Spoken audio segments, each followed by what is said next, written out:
Hi friends, my name's Emma and let's talk spooky stuff.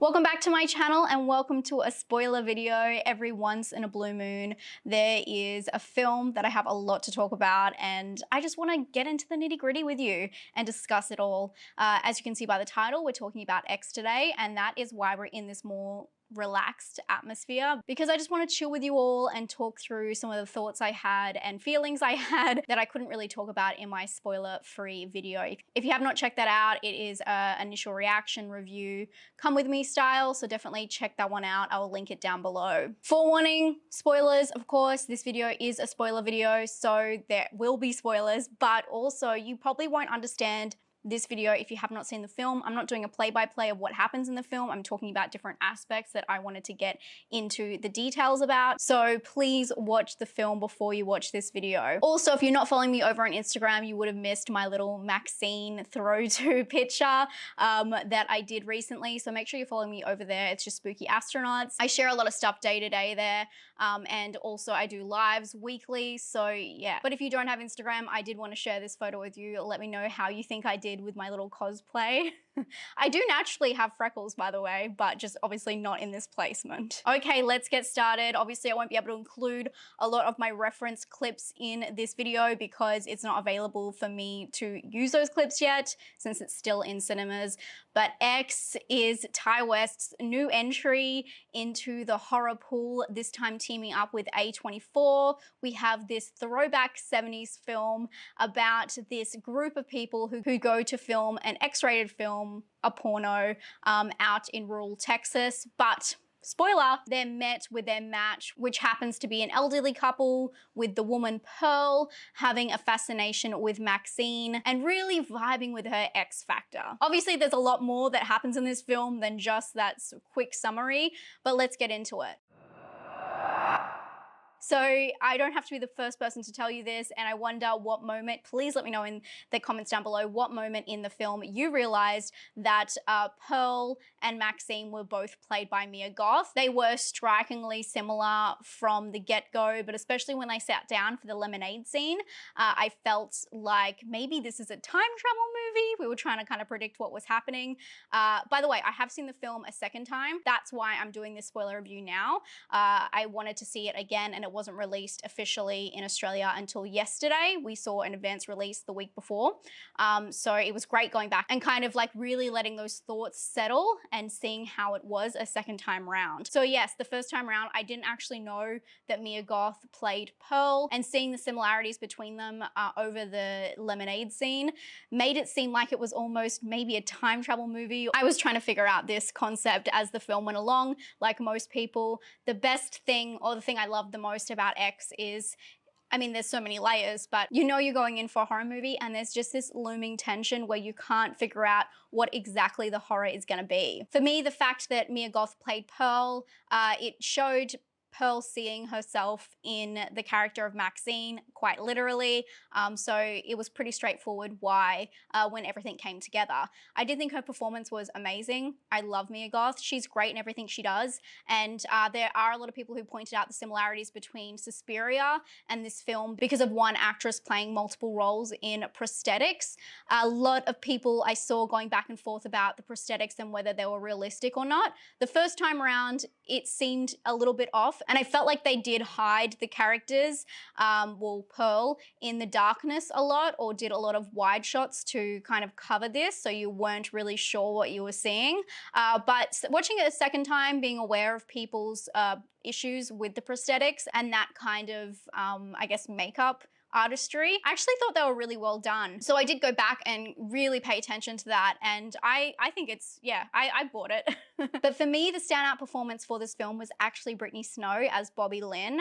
All of her mannerisms, the way she delivered her lines, she was just captivating, and you just really believed her as this character. I could watch a whole TV series about her. I thought she was absolutely fantastic, and she had the best death, which I do want to say, Oh my gosh, watching it the second time, I definitely took a lot of the layers back in. But obviously, when you watch it the first time, because it's so twisty and turny, twisty and turny, because there's so many twists in it, it feels a lot more exciting because you don't know what's going to happen.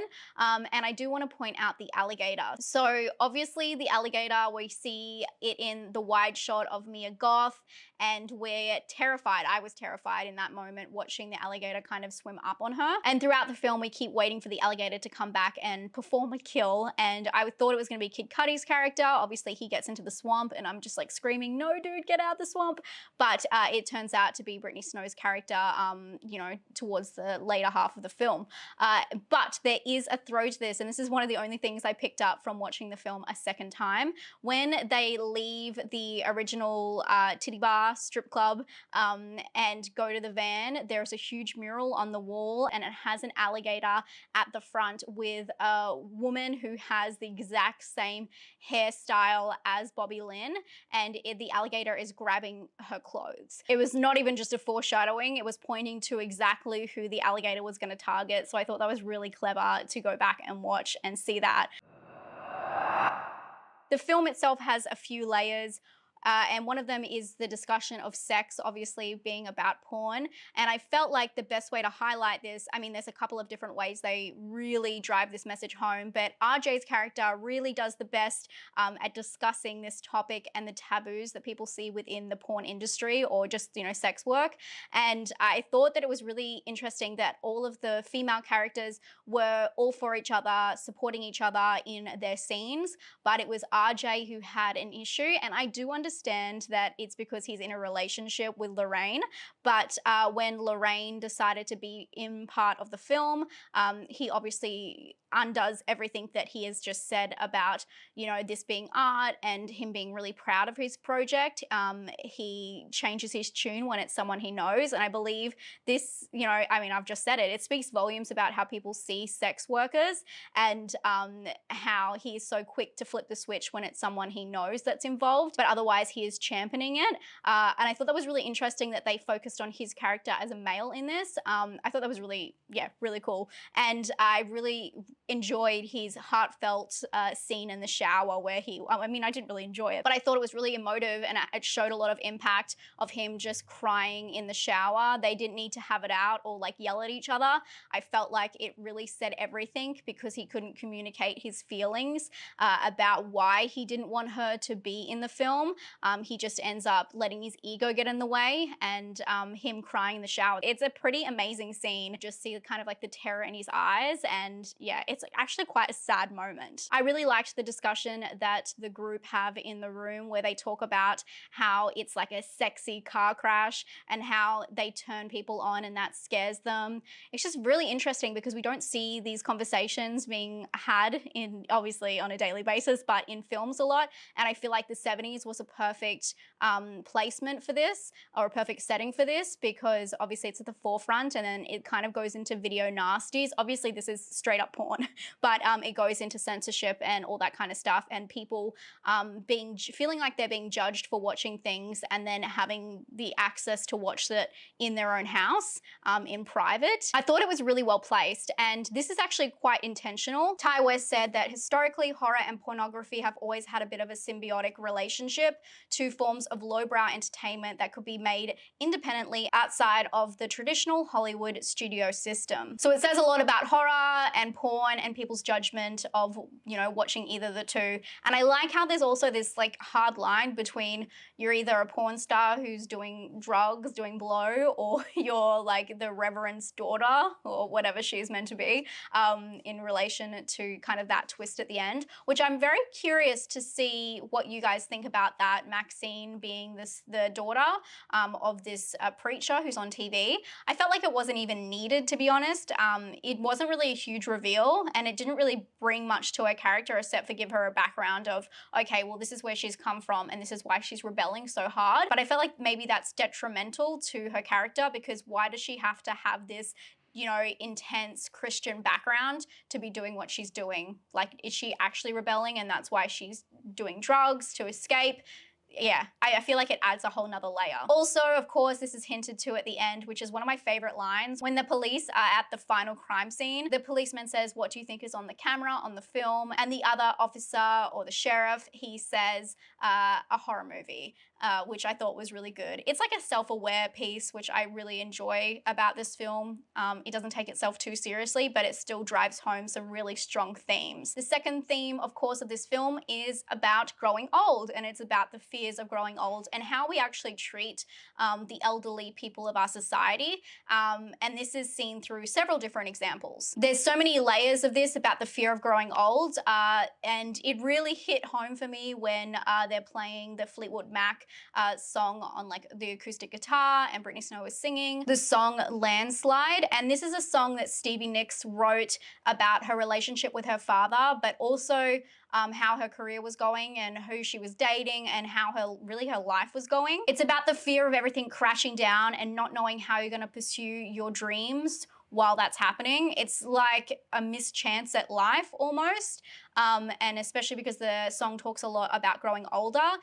This with the kind of split screen montage showing Pearl in her room getting ready for bed and like reflecting on her own life and herself, literally looking at a reflection. And then, you know, the crew that are younger and enjoying themselves. It's a really sad moment. And there's these kind of peaks of sadness in this film, but I especially see it in that. And it just really drove home what the message of the film was about. Pearl is angered by the group because she sees in them her youth and her youth gone, and she sees them as flaunting it in front of her. Also, something I realized when I watched it the second time around, that the grandpa, why am I calling him the grandpa? The old man. He tells the group when he first lets them into their accommodation that he doesn't like the look of them and that he wants some discretion and for them to stay away from his wife. And in that time, you think, oh God, she's going to be horrified by these young girls walking around naked, you know, whatever. But you realize he doesn't want her near them not because of her and her being offended by them, because he knows that she's going to be turned on by them. So I thought that was really interesting a second time round. Ty West did write that this film is about his fear of growing old. He said, "I wrote X for fun, never expecting for it to actually get made. It was a way for me to ruminate on some feelings I had about getting older, making films, and my lifelong love of horror cinema." He actually sent the script to A24 and said that no one knows that he's written this film and he doesn't expect for it to be made. He then said, "Let me know if you're up for it. Either way is good." And I'm so glad it turned out for him. There's a couple of really interesting scenes in terms of the whole elderly aspect and that layer of growing old and the fear of missing out and yeah, just losing your youth and your libido, I guess. The ones that really drove home for me is the fact you're seeing this open pornography, you know, the whole film. The movie is R-rated in, I think, all countries. And you're seeing, you know, a lot happen between Kid Cudi and Britney Snow.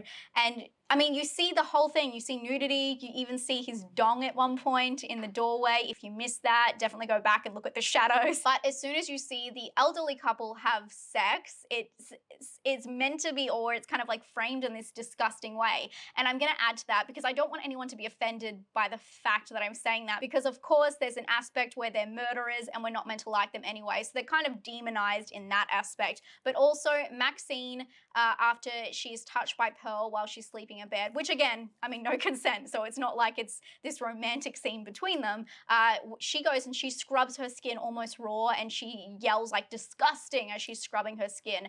Also, when RJ meets Pearl at the car and Pearl touches him and then starts like smooching him, he says like, "Why are you doing that? I don't know why you did that." He's kind of creeped out. And then she goes to like take off her nightie and he says, "I don't want to see that." And she's obviously offended and stabs the fuck out of him. I mean, this film is so brutal. Can we talk about the kills? That kill was epic. But he also says, "I don't want to see that." And I felt like that line was so intentional and strange. And when I thought about it, he is not only the director of the film, but he also is the cinematographer. He's holding the camera. And you've just watched him witness 3 sex scenes, like film them. So you've watched it through his eyes. So he's watched these people, these strangers mostly, have sex with each other. And even his girlfriend have sex with someone. But yet he says, "I don't want to see that," which the C, I feel like, is intentional when Pearl goes to take off her nightie. So I thought that was really interesting the way that's framed, because again, why is it any different to what you've just witnessed several times over? You've just watched strangers have sex for like hours, and yet one woman goes to take off her nightie and she's too old for you. I get it, it's not on the film, but I just feel like that's like an added layer or suggestion into the whole way that society really sees and talks to old people. I feel like in a way this film really explained the fear of growing old more than the film Old by M. Night. Sorry. I guess I should also mention the title, X, was such a clever way of talking about not only the porn industry and X-rated film, but also what Maxine has, which is the X factor. And I love when films have that kind of double meaning. I don't have much to say about it, but I thought it was really clever, especially when you know, frame it in the whole idea of when they say that someone has that or someone has that quality, especially they do talk about that a lot with adult film stars. So yeah, I thought it was quite clever. Let's talk about the mise-en-scene. The editing of this film is chef's kiss. I mean, it's kind of funky in some ways, but I feel like it fits kind of the old school feeling. I felt like this stylization of the film scenes when you actually see them shooting it, and it's kind of like grainy and out of focus slightly, and it just imitates that kind of retro feel, the 70s and film, really well. I also really enjoyed the splicing back and forth. So between some of the transitions in scenes, they do, you know, they have a couple of frames here and then it goes back and then back and forth a couple of times. It kind of signals what's coming next, and it can be quite scary, especially when they show like Mia Goth in the open water, a really wide shot. It's beautiful, but at the same time you can kind of see what's happening next. And the other great one is when she's crawling out of the bed and she's about to run across the field to go and have her escape. You can kind of see that she's escaped out of that room, but you're still in that moment where it hasn't happened yet. It's the fear of what's coming and what is in the next scene, and I love how it kind of tricks you into going back and forth. I really liked that technique, and I felt like it worked really well in this film. The music, absolutely loved it. I love the little chanting in the background, and then also tied in with these big tracks, like, as we said, Landslide, Fleetwood Mac. There's The Reaper, which, I mean, if you ever hear Blue Oyster Cult, The Reaper in a horror movie, in real life, walk the other way. I felt like it really paints the whole idea of this is just a normal 70s film, but there's this undertone of horror and somewhere it's looming and you're just waiting for it to pop out, whether it's an alligator or an old person. You're not sure where it's gonna come from, and I felt like that does really well with the music, the big tracks paired with this undertone of this kind of echoing soundtrack or sound bedding. Texas Chainsaw Massacre is obviously a huge influence in this film. Not only is the setting, which of course people know it's set in Texas, but it's actually filmed in New Zealand. And I did see a comment about this, people saying, how is it filmed in New Zealand if it's a Pacific like environment? And that's totally not true. New Zealand has so many different landscapes, like many countries. I've been to New Zealand, I've been to the North Island where they film this, and yeah, I mean, that, of course, like I would say that setting on like a farm, you can see that in most countries. Like that could be shot anywhere. I think people have the perception that, you know, one country has a landscape, but when you think about America, it has several, well, not even several, it has so many different landscapes, you know, from the snow to like Florida. Like it's the same in other countries too. We have that in Australia. It's not all beaches. Like there's definitely different landscapes. So I could really easily see why New Zealand was a good pick for it, because of obviously the pandemic and just working environments and stuff like that. So of course we're talking about Texas Chainsaw Massacre and the similarities. Obviously, I mean, I don't think we get booty shot, but we get the X, the alternative poster. That very much screams Texas Chainsaw Massacre to me. There's a lot of nods with, there's like roadkill on the side of the road, the same placement as the armadillo. The van, like the way they're traveling in the van is exactly how Texas Chainsaw Massacre kind of sets it up. So obviously there's a lot of influence in that, and I really enjoyed that. It's hard to do a film set in the 70s in rural Texas where there's a creepy house and not at least to, you know, the OG. I also feel like the film, and this might be stretching, has a little bit of a tie into Psycho because of its kind of twist of pace. And they do refer to Psycho in the film. Lorraine does say to RJ, "You like the film Psycho. when trying to convince him so she could be in one of the scenes in the film, and you know, talking about how it changes pace, and this film definitely does that. But there's also another tie, which is when they're going around to the lake looking for Pearl. Kid Cudi sees a vehicle that looks a lot like Marion Crane's vehicle that is dumped in a lake in Psycho, so it could be a throw to that. And then also, this is a stretch, but hear me out for a second because we love a good stretch. There is kind of this similarity between Maxine's character and how she's kind of flooding the scene, or like escaping from her past. And I feel like this also happens in Psycho, obviously, with the lead who is fleeing with money. A little bit different. Obviously, Maxine's not breaking the law, but I just think that it was interesting where they both kind of flee this old life of theirs to start up something new, and really take a chance, and then end up in hot water. They do not accept a life they do not deserve. I know it's a little bit of a stretch, but hopefully you see what I'm saying. Ty West had a little bit to say about his inspiration for this 70s flick. During my time off, I revisited a lot of films that I love, particularly those from the 1970s. There was such a reverence for the art of cinema during that decade. Mainstream films respected and challenged their audience's appreciation for filmmaking, and independently produced exploitation films catered unapologetically, titillating the subversive taste of the masses. My goal with X was to hopefully somehow capture the best of both worlds, to make you think about the craft of filmmaking while having a fun night out at the movies. I definitely think this worked, and it came across really clear. The film was about the art of smut. You know, horror movies can be art, which is so perfect that he teamed up with A24 for this. It makes so much sense because that's what A24 kind of stands for in horror. And of course, it was a damn good time while it had so many layers of messaging. So yeah, that's why I think this film is the full package. It does have everything that I love in horror. I also have to mention the end credits scene. Unfortunately, both times I've been to the cinema, they have not shown this scene or this trailer for Pearl. So yes, I do know what it is, and I have seen it now because someone filmed it and put it online, and I saw it. I think it's been taken down now. I get rightfully so, but I have seen the film twice in the cinema and paid for it, and I'm pretty disappointed that they're not showing it in most countries. I just don't understand why. I just feel like they should release the trailer now. It's gonna come out this year, they say. The Pearl, the prequel, is going to come out. So I don't know why they're not releasing it. It's kind of disappointing to people who have seen it in other countries, because I know this has happened for a lot of people where they have not seen this after credits scene, where a lot of people in America got to see it. So if you don't know what I'm talking about, the day after X premiered at South by Southwest, Ty West revealed that during his quarantine in, I believe in New Zealand, his 2-week quarantine, he wrote a prequel for X, which is called Pearl and is about Pearl's life. After they filmed X, he asked Mia Goth to stay on and for them to film this prequel, and they did. And from what I can tell and what has been said, the prequel is due to come out later this year, which is so crazy. But I'm glad he's gonna like strike while the iron's hot, because there's nothing worse than waiting like 4 years for a prequel to a film. You kind of lost all the excitement by then. That's my, I mean, sorry Halloween, but that's kind of like my thing. I'd be really interested to see how that is. As I said, I have seen the trailer, but I'd be really interested to see how they frame that as a horror or what's going on there, because it looks more like a romance drama kind of film about her and you know, her husband and the war period.